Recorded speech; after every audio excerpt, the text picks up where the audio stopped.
The mystery of the school slipper: size, origin, and legend. One of the most frequently discussed aspects of school slipper punishment is the apparent size of the slipper itself.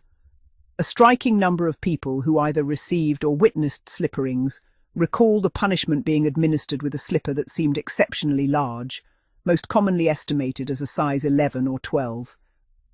This raises an interesting question. Was this simply a child's perception? Did the slipper appear larger because it was being viewed from a vulnerable position, perhaps while awaiting punishment?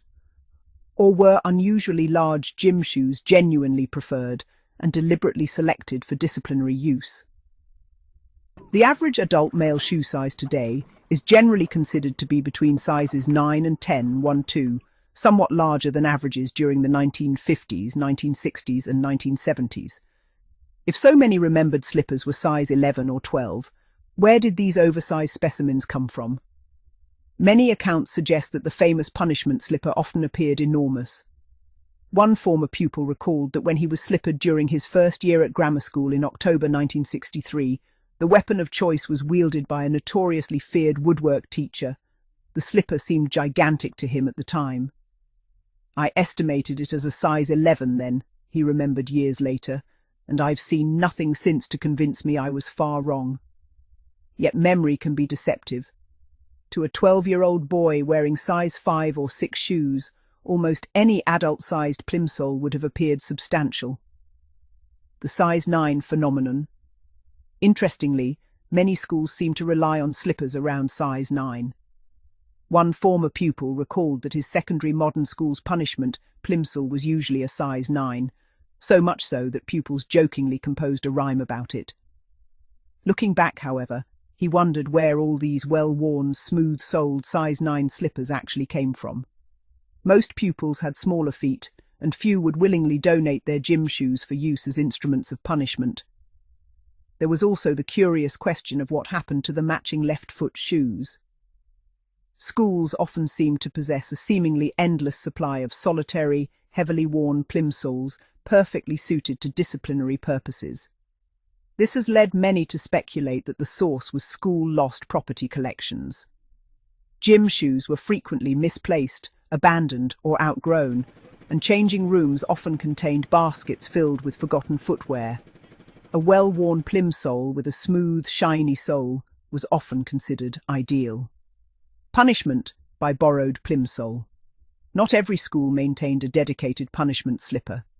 One pupil recalled a mass punishment in 1973 following misconduct in the changing rooms. 8 boys were lined up before the rest of the school.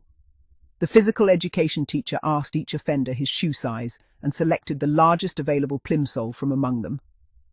The chosen shoe was only around a size 8, demonstrating that effectiveness did not necessarily depend upon size. Similarly, another former pupil remembered 2 separate slipperings administered by the same teacher. On the first occasion, the teacher simply used a plimsoll left on the front desk, estimated at around size 5. For the second punishment, the teacher deliberately identified the pupil with the largest gym shoe available and selected a size 9 for the task. The lesson seems clear. While larger slippers may have carried greater psychological impact, experienced teachers were perfectly capable of administering an effective punishment with almost any suitably constructed plimsoll. A question of shoe sizing. Adding further confusion is the fact that shoe sizing systems varied. In Britain during the 1950s, children's footwear sizes extended up to size 13 before moving into adult numbering. Consequently, references to a size 11 slipper do not always indicate a particularly large shoe.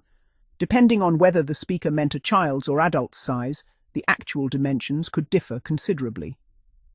This may explain some of the apparent discrepancies in recollections. The lost property supply chain. Former teachers have offered valuable insight into where punishment slippers originated. One teacher, reflecting on his early career around 1970, described the changing room lost property basket as an almost endless source of suitable plimsolls. At the time, nearly every pupil wore plimsolls for physical education. Shoes were subjected to heavy use, their soles rapidly becoming smooth and polished before eventually being abandoned or replaced. Among the forgotten footwear, certain examples stood out as especially suitable. Teachers often preferred slippers with flat, smooth soles rather than ribbed or patterned ones. Smooth soles provided a clean, consistent striking surface and were considered less likely to cause abrasions. The most practical sizes tended to be between 6 and 9. Such slippers offered a broad sole while remaining easy to grip securely by the heel. Some teachers occasionally asked pupils to provide their own gym shoes if they appeared particularly suitable. Others selected from several available options before deciding which one to use. Over time, a number of staff developed favourite slippers that they kept permanently in drawers, lockers, or cupboards. These acquired a reputation, and in some schools, even nicknames. Their status became almost legendary within the school community. Beyond the gym shoe, although plimsolls were the most common instruments of slipper punishment, they were by no means the only type used. In some boarding schools, carpet slippers were preferred. One frequently remembered example consisted of a tartan house slipper with a springy rubber sole. It was permanently kept in a convenient location where staff could retrieve it quickly whenever punishment was required. According to recollections, the slipper had even been modified by removing part of the heel fabric, creating a more secure grip for the person administering the punishment. The alteration left little doubt that its primary purpose was disciplinary rather than domestic. Unlike the imposing size 11 and 12 plimsolls of legend, this slipper was only around a size 8. Nevertheless, it acquired a formidable reputation. Did size really matter? Perhaps the most interesting conclusion is that the effectiveness of the slipper appears to have had little correlation with its actual size. Several individuals who experienced slipper punishment recalled receiving painful punishments from relatively modest-sized shoes. One former pupil noted that both he and his wife experienced considerable discomfort after their respective punishments, despite the slippers involved being no larger than sizes 7, 8, or 9. What mattered more was the experience and technique of the person wielding the slipper. A well-used size 7 plimsoll in practiced hands could be every bit as memorable as a supposedly gigantic size 12.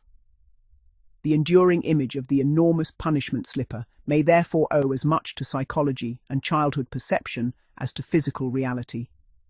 To a nervous pupil awaiting punishment, even an ordinary gym shoe could appear alarmingly large, yet the mystery remains. Whether through exaggeration, selective memory, or genuine preference, countless former pupils continue to remember the school slipper as an object of almost mythic proportions, a humble piece of footwear transformed into one of the most recognizable symbols of school discipline in 20th century Britain.